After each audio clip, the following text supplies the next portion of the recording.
안녕하세요. 신장 질환을 잘 아는 병원 더맑은 내과 원장 박민선입니다. 여러분들이 질문하는 게 신장 질환은 약도 없다는데 이걸 어떻게 하면 좋나요? 무슨 방법이 없나요? 하고 병원에 와서 물으시는 분들은 다행이에요. 나 신장 질환이 있다는데 병원에 가서 물었더니 난 고혈압 때문에 고혈압 약이나 하나 주고 의사가 관심도 없는 것 같아. 그 다음 병원에 안 가. 이렇게 말하는 분들이 계세요. 신장 기능 장애가 생기면 나아지지 않고 계속 나빠만 질까요? 치료약이 없을까요? 사실은 100% 맞는 이야기는 아니에요. 절반만 사실이지요.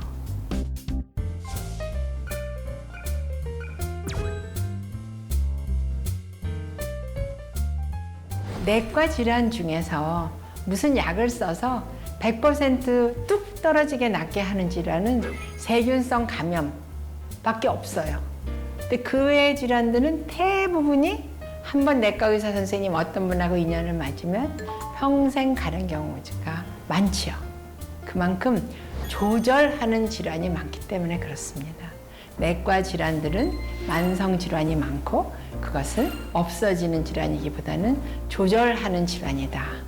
신장 질환도 다양한 원인에 의해서 발생하는 만성 질환 중에 한 가지입니다.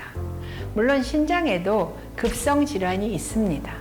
급성 질환은 갑자기 질병이 발생해가지고 적어도 3개월 이내에는 완전히 회복되는 질환을 말합니다. 예를 들어서 급성 신우신염, 열이 40도까지 나고 막 춥고 힘든데 딱 없어지면 한 2주 치료하고 나면 싹 없어지고 쌩쌩해지는 게 대표적인 질환이에요. 다음번에 재발할 수는 있어도 그 질환 때문에 후유증이 크게 남는 경우는 없습니다. 그런데 만성 질환일 경우에는 사인이 내 몸에 계속 남아서 안 없어지는 경우가 대부분이죠. 그리고 이럴 경우에 신장에 손상이 생기면 그 손상이 100% 회복하지 않고 꾸준히 가면서 조금씩 나빠지는 경우가 많이 있어요. 그렇다고 다 실망할 필요는 없어요. 이렇게 만성 질환에서도 말기 심부전증까지 가지 않고 평생을 신경만 쓰이게 하는 질환도 많이 있습니다.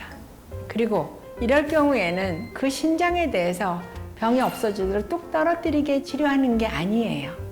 신장의 손상을 더 악화시키는 요인들을 치료하면서 신장이 재기능을 하도록 유지시켜 주는 거죠. 여러분들 집이 허물어져 간다고 내 집이 망가지는데 그냥 놔둡니까? 집을 완전히 새로 짓는 것만이 방법인 건 아니잖아요.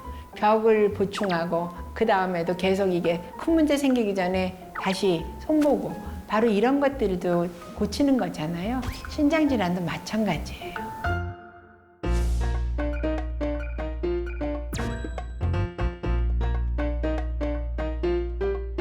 그러면 신장 질환이 진행이 더 안 되게 하려면 혈압 조절과 혈당 조절, 고지혈증 조절, 체중 조절 등이 기본이에요.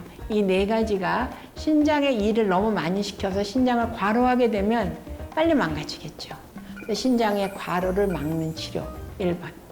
그다음에 혹시 면역 질환이 있을 경우에는 면역 질환이 악화되지 않도록 면역 억제제를 적당히 유지하는 거 중요합니다. 이게 다 악화되지 않으면서 약에 대한 부작용도 나오지 않는 그 적정선을 유지하는 건 이게 매우 중요하거든요. 여러분들 사구체 여과율이라는 말을 들어보셨을 거예요. 사구체 여과율은 사구체를 통해서 요독물질이 빠져나가는 능력을 이야기하는 거고요. 정상은 80에서 120 정도를 정상이라고 하는데 상식적으로 생각해 보자고요. 밀가루 같은 거 치는 채라고 생각하면 몰을 놓고 치다가 잘 안 내려와. 그러면 손으로 눌러서 하잖아요. 그래서 압력을 하면 여과율이 좋아질지는 모르나 까딱 잘못하면 찢어지겠죠. 사구체도 마찬가지예요. 그래서 사구체의 압력을 줄여주면 가늘고 길게 오래 간다. 그래서 사구체 내의 압력을 줄여주는 약물 치료를 합니다. 그 약물 치료가 혈압약의 일종이고요. 그 혈압약 중에서도 안지오텐신 2라는 혈관을 수축시키는 작용을 하는 호르몬을 억제시키는 혈압약들이 있어요. 그래서 이런 혈압약들이 신기능을 유지시키고 단백뇨의 양을 줄여드리는 효과가 있습니다. 그래서 그런 걸 써요. 그래서 어떤 분들은 이상하게 그 의사는 내가 혈압도 안 높은데 혈압약을 주네? 네. 여러분들의 혈압은 안 높구나. 여러분들의 사구체 내에 압력은 올라가 있기 때문에 그걸 줄이자는 목적이죠. 단백뇨도 조금씩 따라오는데 압력이 높으면 점점점 많이 빠져나올 거 아니에요? 그래서 압력을 줄여주면 단백뇨에 나오는 양이 줄어든다. 그래서 단백뇨가 왜 이렇게 중요하냐? 단백뇨가 많다는 거는 사구체에 손상이 그렇게 많고 손상이 많으면 앞으로 심장이 나빠질 수 있는 가능성도 많다라고 생각하기 때문에 그래요. 그래서 그럼 정상은 얼마인데요? 정상은 일반 단백뇨는 150mg, 알부민만을 따지면 30mg까지가 정상이에요. 물론 이렇게 유지할 수 있으면 얼마나 좋겠어요? 그러나 그러지 못하는 경우도 많이 있기 때문에 우리가 그냥 기준을 보면 1g보다 적게 나오면 이분의 신장 기능이 나빠지는 속도가 빠르지는 않겠다. 3g 미만으로 가도 나빠지기는 좀 나빠지겠지만 그래도 유지는 웬만큼 하겠구나. 만약에 3g 이상 5g, 10g씩 가면 이분은 정말 오래가지 못할 수도 있겠구나. 이제 이런 예측들을 할 수 있는 거기 때문에 단백뇨가 매우 중요하고요. 물론 혈압이 낮은 분들은 이 약을 쓰고 나서 혈압이 더 떨어질 수 있기 때문에 최소량보다도 더 작은 양을 쓸 수도 있어요. 그래도 안 쓴 것보다는 사구체의 여과율, 신장 기능을 유지하는 데 도움이 됩니다. 두 번째는 내가 당뇨병에 체중을 빠지게 만드는 좋은 당뇨약이라고 소개시켜드린 SGLT2 억제제이예요. 이거는 당뇨병 치료제이지만 최근에 신장 기능을 오랫동안 유지하고 심혈관의 발생을 줄이는 효과가 알려져 있어서 당뇨병이 없는 신장 환자에서도 처방을 합니다. 안타깝게도 아직은 의료보험에서 신장 환자들한테는 보상을 주지 않아요.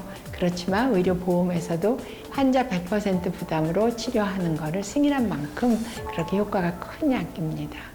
그 다음에 이뇨제 중에서 클로로탈리돈 계열이라는 이뇨제가 있는데요. 혈압을 낮추는 작용에 비해서 알부민을 감소시키는 효과가 훨씬 더 큽니다. 그다음에 스피로노락톤이라는 이뇨제도 역시 신기능을 보호하는 효과가 있어서 같이 씁니다. 그래서 신장질환에는 약도 없다는 말은 사실이 아니지요. 신장질환을 잘 이해해서 직접 치료하는 약도 쓰고 간접적으로 신장 기능을 보호하는 약물도 다양하게 써서 어떤 약이 여러분한테 가장 좋은 약일지는 써봐야 합니다. 전문의와 상의하셔서 건강 유지하시기 바랍니다. 감사합니다.